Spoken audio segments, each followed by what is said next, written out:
Hello बच्चों, मैं अभिलाष सिंह फिर से हाजिर हूँ आपके सामने एक पिछले टॉपिक को लेकर के। पिछली क्लास में हम लोग पढ़ रहे थे परम्यूटेशन एंड कॉम्बिनेशन, और उसमें हम कुछ बेसिक्स बता रहे थे आपको, और ये बता रहे थे कि फंडामेंटल प्रिंसिपल ऑफ काउंटिंग जो है वो मल्टीप्लाई कब लगता है, यानी fundamental multiplication principal of counting के बारे में हम डिस्कस कर रहे थे कि कब दो काम को एक साथ करना पड़ता है तो हमें मल्टीप्लाई कर देना होता है। तो मल्टीप्लिकेशन की इमेज हम आपके माइंड में सेट कर चुके थे। अगर अभी तक आपने पिछली वीडियो नहीं देखी है तो प्लीज़ इससे पहले वाली वीडियो को ज़रूर देखें, उसकी लिंक आपको डिस्क्रिप्शन बॉक्स में मिल जाएगी। चलिए अब हम आज सीखते हैं कि fundamental addition principle of counting, मतलब कब हम ऐड करेंगे। तो आज हम ऐड करना सीखेंगे कि कब हम किस तरह के क्वेश्चंस दे रखे हों तो हमें ऐड करना चाहिए। चलिए देखिए, मैं एक बढ़िया छोटा सा एक एग्जांपल लेता हूँ। जैसे मान लो कि ये राम का घर है और राम अपने घर के अंदर है। राम किसके घर जाना चाहता है? राम जाना चाहता है श्याम के घर। श्याम के घर जाना चाहता है। तो राम को श्याम के घर जाने के दो जो रास्ते हैं, ये बढ़िया रोड बने हुए हैं, हाईवे बने हुए हैं। मतलब एक बढ़िया, एक ये हाईवे है, एक ये हाईवे है। फिर उसके बाद राम और श्याम के घर जाने के लिए एक और तरीका है। मान लेते हैं कि जाने के लिए ट्रेन वे है, यहाँ से एक ट्रेन वाला रास्ता है। और मान लेते हैं कि राम और श्याम के घर तक एक नदी है, नदी के रास्ते से भी जाया जा सकता है। राम और श्याम के घर जाने के लिए मान लो नदी का रास्ता है, इस रास्ते से भी जाया जा सकता है। चलिए एक और एग्जाम्पल ले लेते हैं। मान लें कि राम के छत पर हेलीकॉप्टर उतारने की व्यवस्था है और राम बहुत अमीर है, श्याम के घर भी हेलीकॉप्टर उतारने की व्यवस्था है, तो ये हेलीकॉप्टर से भी जा सकता है इसके घर। तो अगर मैं आपसे पूछूं कि राम के घर से श्याम के घर कितने तरीकों से जाया जा सकता है, तो आप सीधे क्या बताएंगे? दो रास्ते तो ये हैं, मतलब बस से या किसी वाहन से जाने के लिए दो हाईवे हैं। मान लो बस चलती है और कोई वाहन नहीं चलता है, तो केवल जाने के दो बस के रास्ते हो गए, एक हेलीकॉप्टर का हो गया, तीन हो गए, एक ट्रेन का और एक नदी से यानी नाव से जाने का। तो राम से श्याम के घर जाने के लिए आप क्या करेंगे? 2, 1, 3, 1, 4, 1, 5, इन पांचों तरीकों को आप ऐड कर देंगे। तो यहाँ पर fundamental addition principle of counting काम में आ रहा है। तो यहाँ पर आप समझ जाइए, यहाँ आप मल्टीप्लाई नहीं करेंगे, यहाँ क्या करेंगे? यहाँ पर आप ऐड करेंगे। चलिए पीछे वाले लेक्चर से थोड़ा सा इसको देखते हैं। पीछे वाले लेक्चर में मैंने आपको बताया था कि एक व्यक्ति है, वो राम के घर जाता है, राम के बाद श्याम के घर जाता है, उसके बाद हरि के घर जाता है।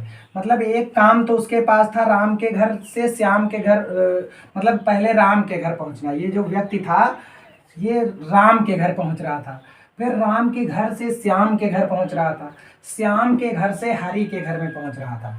मतलब वो एक काम नहीं कर रहा था, एक काम तो ये हुआ, एक ये हुआ, एक ये हुआ, मतलब वो तीन काम एक साथ करना चाह रहा था, तीनों काम एक साथ करना चाह रहा था। लेकिन यहाँ पर क्या है? राम और श्याम के घर ही जाएगा, मतलब काम टारगेट उसका एक ही है, राम को श्याम के घर जाना।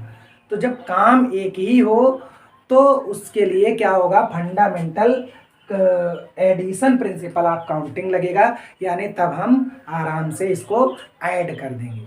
तो देख लीजिए आप इसको। चलिए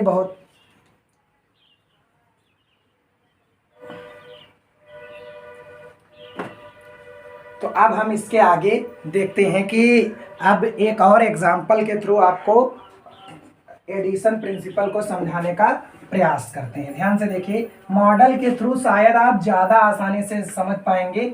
इसके बाद मैं आपको एग्जाम्पल के माध्यम से भी समझाऊंगा और फिर धीरे धीरे मैं आपको बताऊंगा कि फैक्टोरियल बना कैसे और फैक्टोरियल को सॉल्व भी कैसे किया जाए।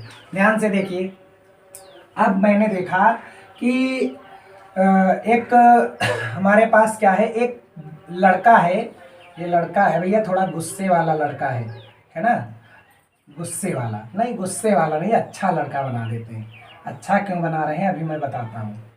ये मान लो एक लड़का है भाई, अगर अच्छा ना लगे तो आप लोग हंसिएगा नहीं, हंसना बिल्कुल मना है। चलिए देखिए, ये एक अच्छा लड़का है, अच्छा है, ठीक है।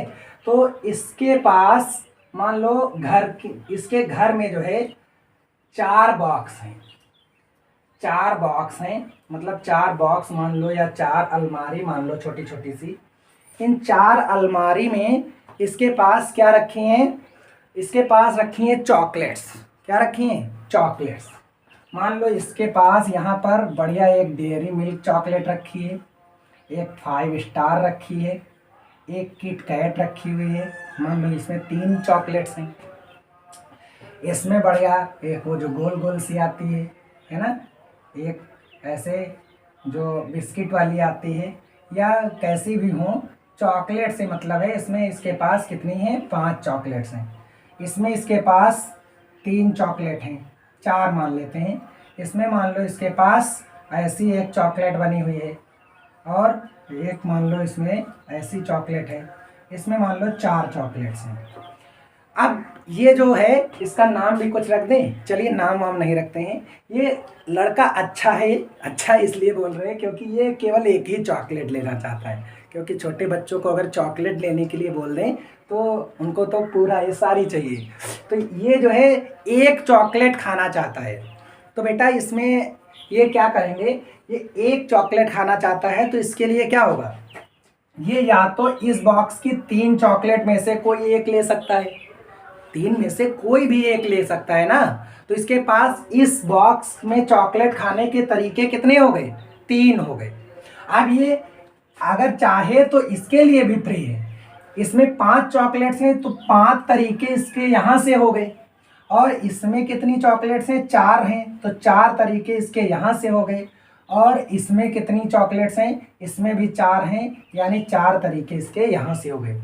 कुल मिलाकर अगर उसको केवल एक चॉकलेट खानी है तो एक चॉकलेट खाने के उसके पास तरीके कितने हो जाएंगे? 4 4 8, 5 13 और 3 16। मतलब इन 16 तरीकों से वो कोई भी एक चॉकलेट 16 में से चुन सकता है।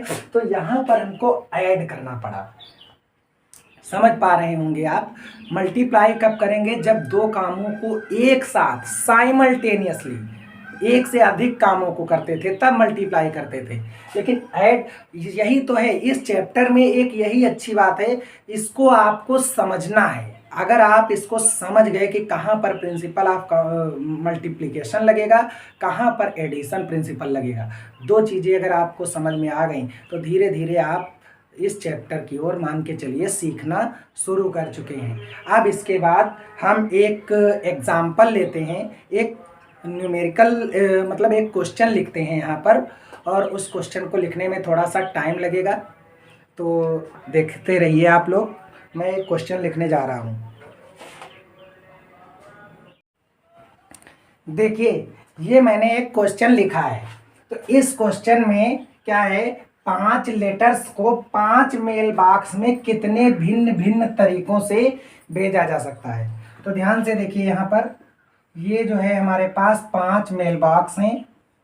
मान लेते हैं ये हमारे पास 5 मेल बॉक्स हैं, ये 5 मेल बॉक्स हैं। इन मेल बॉक्सों में हमें 5 लेटर्स को भेजना है। लेटर 1 2 3 4 5, ये जो है हमारे पास 5 लेटर हैं। इन 5 लेटर को, और कोई रेस्ट्रिक्शन नहीं दे रखी है, मतलब कोई भी प्रतिबंध नहीं है, हम आप इसमें से किसी भी तरीके से इनको प्रेषित कर सकते हैं।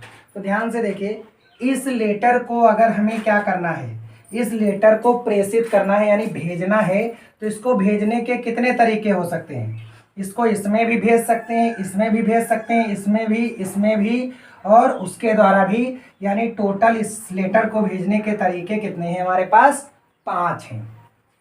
अब ये दूसरा वाला है, इस दूसरे को भेजने के लिए 1 2 3 4 5, तो मतलब इसके पास भी 5 तरीके हैं और इसी प्रकार से सभी लेटर्स के पास 5 तरीके हैं। तो अगर मुझको ये पांचों लेटर्स को एक साथ साइमल्टेनियसली भेजना होगा तो क्या हो जाएंगे? तो हमारे पास मल्टीप्लिकेशन प्रिंसिपल ऑफ काउंटिंग का यूज करना पड़ेगा, यानी इन सबको क्या करना पड़ेगा? मल्टीप्लाई करना पड़ेगा। और इसको मल्टीप्लाई करेंगे आप तो आ जाएगी 5 की पावर 5। तो ये हमारा इसका आंसर हो गया। मतलब इतने तरीकों से मैं क्या कर सकता हूँ? इन मेल बॉक्सेस में लेटर्स को सेंड कर सकता हूँ। तो अब ध्यान से देखिए, अगर मैं यहाँ पर एक प्रतिबंध लगा दूं, यहाँ पर मैं कह दूं कि किसी भी मेल बॉक्स में मतलब 2 लेटर्स प्रेषित नहीं किए जा सकते, मैं ऐसा कह दूं किसी मेल बॉक्स में केवल एक ही जाएगा, तो ऐसा अगर हो जाए क्वेश्चन तब क्या हो जाएगा? ध्यान से देखिए, इसी क्वेश्चन को क्या कर दिया जाए कि अगर दोनों एक ही मेल बॉक्स में, मतलब एक मेल बॉक्स में कोई भी 2 लेटर्स ना भेजे जा सके, मतलब यहाँ पर कह दिया जाए यदि एक मेल बॉक्स में केवल एक लेटर भेजा जा सके तब कितने तरीके बचेंगे? अब ध्यान से देखें, अब जैसे हमारे पास 1 2 3 4 5 इतने लेटर थे, इतने लेटर को भेजना है।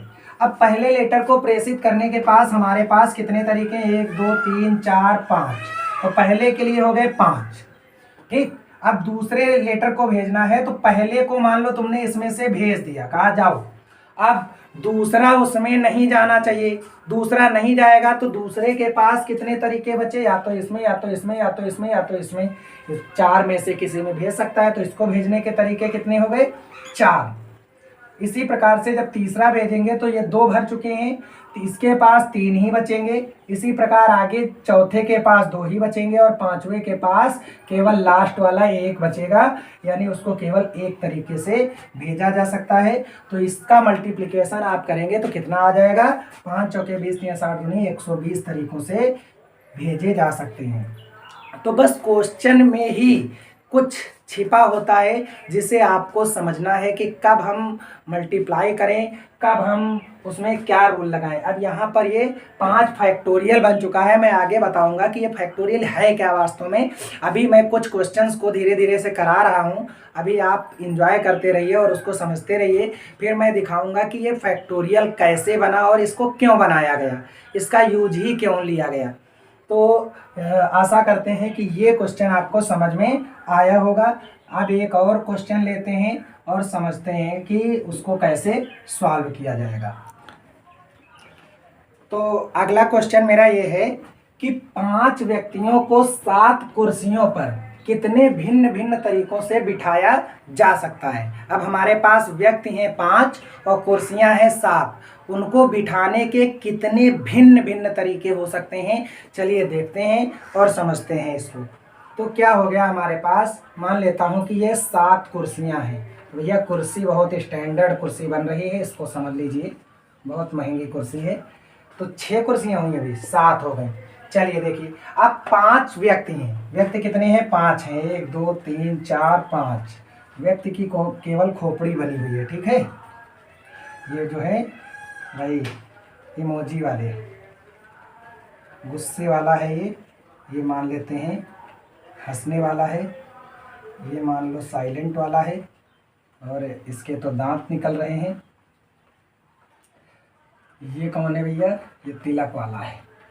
इसी तरीके से मान लो ये जो है बहुत ही खुश है।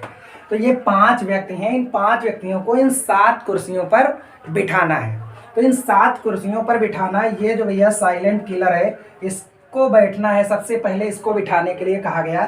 तो ये बैठने के लिए इसके पास कितने तरीके हैं? ये 7 कुर्सियों में से किसी एक पर भी बैठ सकता है। इसको कहा गया जाओ बैठो, गया और 7 कुर्सियों में से एक कोई कुर्सी इसको चूज करने को मिली। मान लो ये आया यहाँ पर आकर के बैठ गया, तो अब इसके लिए 7 चांसेस थे। अब दूसरा व्यक्ति, ये जो थोड़ा सा खुश जैसा दिख रहा है, अब तुमने कहा कि इसको इस पे बिठाया जाए, तो ये बैठेगा तो क्या ये इसके ऊपर बैठ जाएगा? कभी आप बैठे हैं? ऐसा नहीं होगा। मतलब ये कहाँ बैठेगा? इसको छोड़ करके इसके पास कितने नंबर ऑफ वेज हैं जिन पे ये बैठ सकता है? तो इसके पास 1 2 3 4 5 6 कुर्सियों में से किसी भी एक कुर्सी पर बैठ सकता है। तो 6 तरीके हो गए इसको बैठने के। मान लो इसने क्या किया, इसका साथ ले लिया, कहा मैं इसके पास बैठ जाऊं, तो ये हो गया। अब इसके बाद ये जो गुस्से वाला है, इसको भी जब भेजा तो इसके पास कितने तरीके बचे? 2 3 और 3 5, तो ये 5 तरीकों से बैठ सकता है। मान लो अब ये यहाँ पर आ गया। इसी प्रकार से अब ये वाला जो है, इसको जब भेजा तो इसके पास केवल 4 कुर्सियां बची, केवल 4 ही कुर्सियों में से किसी एक पर बैठेगा। तो मान लो ये इस पे बैठ गया, तो ये क्या हो गए? अब इसने भी एक कुर्सी ले ली, यानी इसके पास 4 तरीके थे। अब लास्ट इसको भेजेंगे तो इसके पास कितने तरीके हैं? इसके पास 1 2 3 तरीके हैं बैठने के, 3 में से किसी एक कुर्सी पर बैठ सकता है। इसी प्रकार ये वाला जो है, इसके पास केवल और केवल कितने तरीके बचे हुए हैं? 2 तरीके बचे हुए हैं। यानी अब ये जो पूरी मल्टीप्लिकेशन है, अगर साइमल्टेनियसली मतलब एक साथ इनको आप बैठने के लिए भेजेंगे तो क्या करना पड़ेगा आपको? कितने तरीके हैं आपके पास? 7 गुणे 6 गुणे 5 गुणे 4 गुणे 3 गुणे 2, मतलब इतने तरीके हैं। तो बेटा फैक्टोरियल क्या होता है, चलिए मैं आगे की वीडियो में समझा दूंगा। क्या मैं अगर इसको 1 से मल्टीप्लाई कर लूं तो क्या कोई इसमें फर्क पड़ेगा? नहीं फर्क पड़ने वाला है। तो ये क्या हो गया, पूरा का पूरा कितने, इसमें कितने व्यक्ति थे? 6 व्यक्ति थे। 5 मैं बोल गया था, 6 व्यक्ति थे, ठीक है। 6 व्यक्तियों को 7 कुर्सियों पर, तो 6 के लिए मैंने लगा दिया है, तो 6 ही बना लेते हैं। तो 6 व्यक्ति बैठ गए हैं। तो अब इसको मैं ध्यान से देखिए, ये 7 6 5 4 3 2 और क्या मिल गया हमको? 1 मिल गया। तो इस मल्टीप्लिकेशन को मैं सीधे लिख सकता हूँ 7 फैक्टोरियल। 7 फैक्टोरियल को लिखने का एक तरीका ये भी है। तो इसको बोलते हैं फैक्टोरियल 7 और इसको बोलते हैं 7 फैक्टोरियल। दोनों बातें एक ही हैं, मल्टीप्लिकेशन करके ही उनका आंसर मिलेगा, ठीक है। तो इसमें बहुत सारी कैलकुलेशंस ऐसी ही मिल रही थी जो एक सीरियल से मिल रही थी, इसी कारण बना लिया गया फैक्टोरियल। तो चलिए ठीक है, मैं इन कुछ उदाहरणों के माध्यम से आपको समझाने का प्रयास कर रहा था। अगर आपको वीडियो अच्छी लगी है तो कृपया इस वीडियो को लाइक करें और क्लास 11th के जितने भी बच्चे हों उनके पास इसको ज़रूर शेयर करें, अपने दोस्तों के पास शेयर करें। जितना हो सके आप इस चैनल को सब्सक्राइब करवा दें। और यहाँ पर हम आपको बिल्कुल, अब जैसे ये टॉपिक चल रहा है, इस टॉपिक की सभी वीडियो आपको प्रोवाइड कराऊंगा और इसी तरीके से मॉडल्स के थ्रू, क्वेश्चंस के थ्रू धीरे धीरे आपके अंदर वो इमेज सेट करूंगा, जिससे आप आगे जाके पहचान पाएंगे कि कौन सा क्वेश्चन परम्यूटेशन का है और कौन सा कॉम्बिनेशन का। क्योंकि इस चैप्टर में एक यही कन्फ्यूजन आपके अंदर बनी रहेगी। आप पूरा पढ़ लीजिए, अगर आप अच्छे से नहीं पढ़ेंगे तो आपको यही एक कन्फ्यूजन बनी रहेगी कि कहाँ पर हम NPR लगाएं और कहाँ पर NCR लगाएं। इन चीज़ों को अगर समझना है तो ये छोटे छोटे मॉडल्स जरूर समझिए जो मैं समझा रहा था।